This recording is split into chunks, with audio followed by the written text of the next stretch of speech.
What's up, Low? Hey, just a quick question for you. I think this is something that you and I would disagree on. I don't necessarily see kind of the more pop science origin of the world as being conflicting with the creation story within the Bible. If you understand the Bible to be using more symbolic language and not necessarily like a literal 6 rotations around the sun, I know that this is something that people will hit you up on to try and, make you say something that, pop science people will have soy face reactions to. But it's the year of love. I'm not trying to trip you up or anything, but where's the line in the creation story in Genesis? Is it something to be taken so literally? I mean, it's not really going to make or break my faith or anything, but why is so much weight put into the years or the calendar timeline? Like, what are the stakes to the conversation? Like, am I missing something? So the 7-day, the week cycle that we have, where do you think that comes from? I mean, ultimately, it was made up by somebody. I know there's been several calendar reforms. It's kind of just a human interpretation of movements based on crops, based on tradition, based on long way of saying. So you think the 7-day week is based on crops? I mean, calendars were used by different cultures to notate different things. Yeah, well, in the ancient world, when the Hebrews talked about a 7-day calendar, what's it based on? I don't know. What's the Sabbath? The 7th day of rest. Okay, so and where does that come from? Yeah, the scriptures. Okay, so that's what I'm saying is, like, if the 7-day week that we have is a 7 days, why wouldn't we think that what's mentioned in Genesis is intended to be 7 days? Because it doesn't seem to be lining up with what is being found out. I mean, I guess by who? What do you mean found out? Like, so there's a paper out today that the universe isn't real. Was that the Science men that you're following? No, oh, you're laughing, no. But that's literally what Forbes said. No, and I get your point. People worship science, but it's a process, not a knowledge claim. Oh, really? Okay. How do you know it's a process? It's hypothesis. Is that not a knowledge claim? Wait a minute. Is that not a knowledge claim? No, it's suggesting, in my understanding of it. Wait a minute. So you made a big mistake. You don't see that? I mean, I'm not. I don't. Science is a process. That's not a knowledge claim.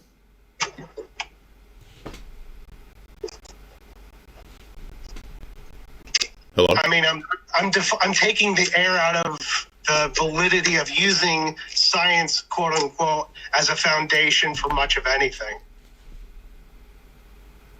Which I suppose is kind of, contradicting. I don't know, man.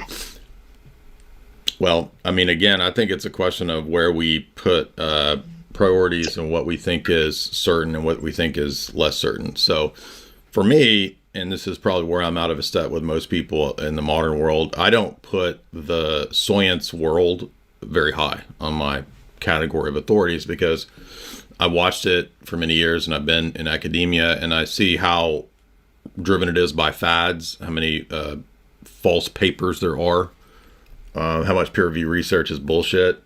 So I'm not saying it all is, but a large portion of it is. So I don't put much stock in that. And I'm a skeptic when it comes to most of those things. So whenever I hear people positing these kinds of positions, I'm always open to hearing it. I went through college and grad school endlessly hearing all the Darwinian dogmas. And I was debating my professors publicly on this topic back in my sophomore year. I debated my philosophy of science professor at Philosophy Club publicly on the question of the epistemic basis for the scientific method when I was a sophomore. So I'm not bragging, but I'm saying, like, I've thought about this a lot, and I'm not saying there's not some smart science man that could come in and give me a good basis for epistemology. But what I've already heard from what you're positing is a fundamental contradiction in the claims, So to me, I don't understand why I would even listen to the rest of what you're saying in terms of argumentation. I don't mean it against you personally, but in terms of the argumentation, you said that you're not making knowledge claims. And then you said, but before that, you said science progresses. I forget how you worded it. That's a knowledge claim. So it's like, do you know anything about epistemology at all? Yeah, the basics. I mean, I'm not going to pretend to be. I did study philosophy. I was an economics guy, so it's a different school than what I was putting time and energy into. In fairness, so I'll happily admit that I've got a lot more to learn on it. However, I guess the question kind of boils down to whenever it comes to Scripture and whenever it comes to divine revelation, at what is the delineation for a literal interpretation, for an exacting, rather than something that can be interpreted more loosely, or perhaps, isn't revealed in such a black and white 1 and 0 way?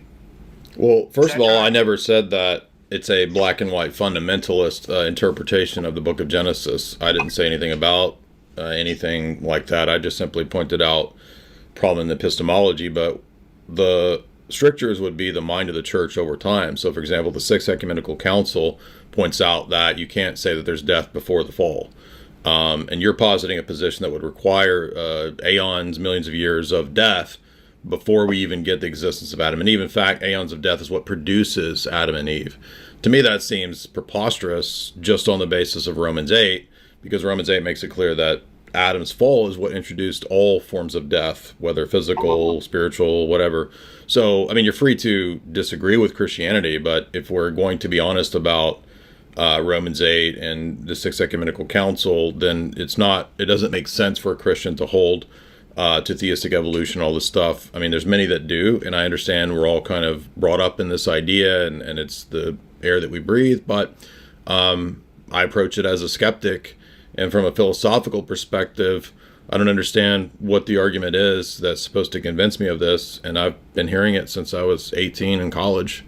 Feel free to present some new argument that addresses my philosophical concerns with the system, because most people who argue in this way, I'm not talking about you specifically, but that take the approach that you do, they take empirical scientific data as a kind of a given and the most certain type of knowledge. Now, maybe you don't, but most people operate that way. And they never do good in debates because they've never thought about the philosophy of these things. They don't think about what does the scientific method assume for it to be possible. And that's what philosophy does, is that it gets us to ask these more fundamental questions about our assumptions. And so when I start doing that, that's usually where people duck out, because people in the science realm, people in the domain of scientism, they're just not taught any of this. They don't know anything about these things unless they happen to take a philosophy of science class, which is very few of them. Yeah. No, I think you're right. I think a lot of people are trying to appeal to a system that at a really fundamental level directly contradicts the system that's being taught at the university, at the, academic, But I would argue that those people contradict themselves too. So I don't understand. No, I agree. I mean, the academic establishment now says that men are women and can be women. Yeah. Well, that's why I started off by saying that science, quote unquote, is better understood as a process. I think a lot of people fall into the trap of, anytime a white paper is published, they say, "Oh my God, like." Capital T truth in my hand, black and white, here it is. But that's clearly not the case, because give it 6 months and some other white paper will totally, fundamentally change the world, man. But sure. I don't want to take up your whole night. I really appreciate your time, man. A lot to think about. Well, I could even agree to you that, yeah, in a mundane sense, science is, theorization. It's theory. It's progressing in a very strict niche way. And that's precisely why science and scientific discoveries, by their very nature, cannot tell you grand narratives. So how is if I'm studying this rock, without the assumptions of aeons of time, it's not going to get me to the gigantic metaphysical leap of aeons of time to produce the rock. Yeah, and I think that's why a lot of people are, they can't get down to that root level of cause. There's still unanswered questions, and they'll have a panic attack when you're like, okay, how did this thing that cannot have a beginning, how did it come to be? And if science can't prove it, there's no answer. And that just, you'll see them squirm. You'll hear them just get really uncomfortable. But well, why should I mean, if I begin with the position of the scientific method, how do I know the scientific method? Can the scientific method tell me the scientific method is true? No, I'm being serious. No, it's not. No, it's true. It's not self-justifying. Right. All you can do is say, well, it is. It just works. There's works to do what? What does that mean? Yeah, you tell me. But I think that it's good for recording observations, and it's good. It has a purpose. I'm not going to say throw out observation and questioning totally out the window. It has its place, but it can't find. It can't. I don't know. It's got limits. Sure, yeah, it's a tool for understanding the natural world, and it does really well for engineering and inventing things and figuring out patterns. But it's not going to tell you what the monkey was telling the snake 11 million years ago in the tree.